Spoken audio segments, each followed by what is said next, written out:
सन 2022 मध्ये झालेल्या बॉम्बस्फोटातील 2 आरोपींना अटक करण्यासाठी आलेल्या राष्ट्रीय तपास यंत्रणेच्या पथकावर शनिवारी हल्ला करण्यात आला। पश्चिम बंगालमधील पूर्व मेदिनीपूर जिल्ह्यात ही घटना घडली।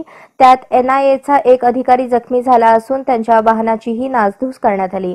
बंगालच्या भूपतीनगर येथे डिसेंबर 2022 मध्ये झालेल्या बॉम्बस्फोटात 3 जणांचा मृत्यू झाला होता। या स्फोटाच्या 2 सूत्रधारांना शनिवारी अटक करण्यात आली। बालाई चरण मैती, मनोव्रत जाना अशी अटक केलेल्या आरोपींची नावे आहेत।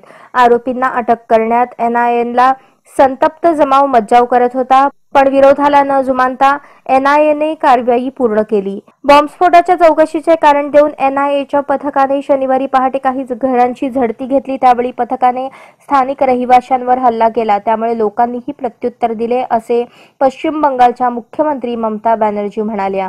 एनआयएच्या अधिकाऱ्यांवर केलेला हल्ला ही अतिशय गंभीर घटना आहे, असे पश्चिम बंगालचे राज्यपाल सी.व्ही. आनंद बोस यांनी म्हटले।